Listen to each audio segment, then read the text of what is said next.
وحدي أو كيف السبيل أنت بالتحدي تصنع المستحيل لا تقل لي وحدي أو كيف السبيل أنت بالتحدي تصنع المستحيل. Teman-teman, sebelum kita membahas lebih dalam tentang interaksi ideal bersama Al-Quran, kita perlu tahu dulu apa itu Al-Quran. Al-Quran adalah kitab umat Islam yang diturunkan kepada Nabi Muhammad SAW melalui perantara Malaikat Jibril. Kitab ini bukan hanya sekedar bacaan, tetapi juga pedoman bagi hidup kita. Secara bahasa, Al-Quran berasal dari bahasa Arab qara'a yaqra'u qira'atan Quran, yang berarti sesuatu yang dibaca. Al-Quran disebut sebagai bacaan yang sempurna karena tidak ada bacaan lain yang lebih mulia dan lebih sempurna dari Al-Quran. Tapi tenang, Islam sudah memberikan solusi terbaik, yaitu dengan berpegang teguh pada Al-Quran. Beberapa alasan kenapa kita harus berinteraksi dengan Al-Quran. Yang pertama, Al-Quran adalah petunjuk hidup. Di dalamnya terdapat jawaban atas berbagai masalah yang kita hadapi. Kedua, Al-Quran memberikan ketenangan hati. Ketika kita membaca Al-Quran, mendengarkan Al-Quran, hati kita menjadi lebih tenang. Ketiga, Al-Quran sebagai pembeda antara yang benar dan salah. Di zaman sekarang, banyak orang bingung membedakan mana yang baik dan mana yang buruk. Keempat, Al-Quran akan menjadi penolong kita di akhirat. Rasulullah SAW bersabda dalam hadis riwayat Ahmad, "Bacalah Al-Quran, karena sesungguhnya ia akan datang sebagai pemberi syafaat bagi para pembacanya pada hari kiamat." Selanjutnya, bagaimana sih cara berinteraksi dengan Al-Quran dengan baik? Nah, ada beberapa cara yang bisa kita lakukan. Yang pertama, membaca Al-Quran atau tilawah. Yang kedua, mendengarkan Al-Quran atau istima'. Yang ketiga, menghafal Al-Quran atau hifzul Quran. Yang keempat, memahami dan merenungi Al-Quran atau tadabbur. Yang kelima, mengamalkan Al-Quran dalam kehidupan sehari-hari. Yang terakhir, yang keenam, mengajarkan Al-Quran kepada orang lain atau ta'limul Quran.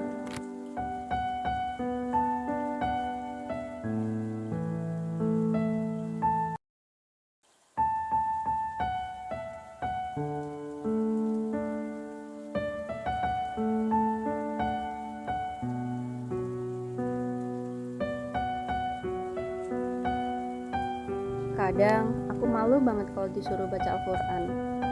Teman-teman aku udah pada lancar bacanya, sementara aku masih terbata-bata. Takut salah, rasanya tuh lidah ini kaku banget buat baca. Kadang aku kepikiran kayak, kenapa aku belum lancar bacanya kayak teman-teman aku. Tapi kalau dipikir-pikir, semua orang juga pasti mulai dari nol.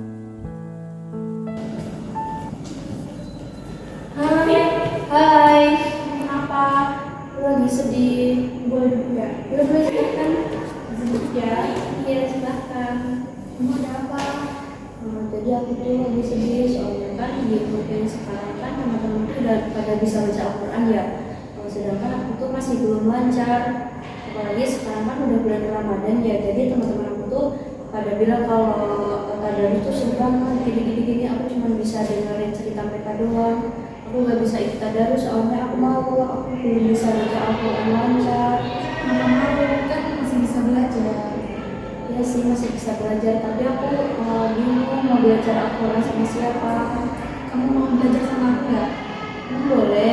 Nah, besok kita belajar ya. Mau belajar ini apa? Nanti kita cari di musola atau di rumah aku juga gak apa-apa.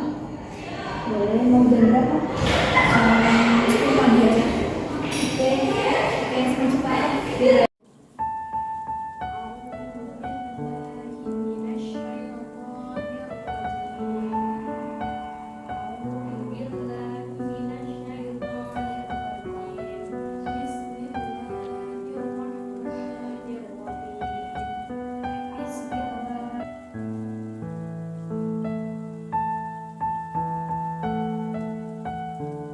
Yang penting, aku terus belajar. Meskipun pelan, yang penting terus ada kemajuan. Sedikit demi sedikit, aku yakin pasti akan ada perubahan. Malu itu wajar, tapi jangan sampai rasa malu membuatku menyerah atau takut mencoba. Justru dari kesalahan dan latihan terus-menerus, aku bisa jadi lebih baik. Lagi pula, Allah gak menilai dari seberapa cepat aku lancar membaca, tapi dari seberapa besar usahaku untuk belajar dan terus mendekatkan diri kepadanya. Selama aku terus berusaha, pasti akan ada jalan dan kemudahan yang Allah berikan kepadaku.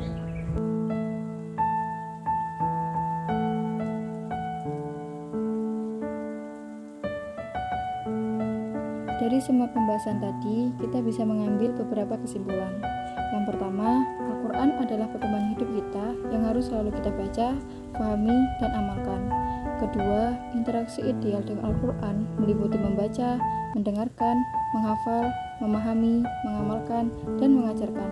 Yang ketiga, semakin kita dekat dengan Al-Quran, semakin tenang hati dan semakin kuat iman kita. Oleh karena itu, mari kita mulai dari sekarang untuk lebih sering membaca, memahami, dan mengamalkan Al-Quran dalam kehidupan kita. Terima kasih.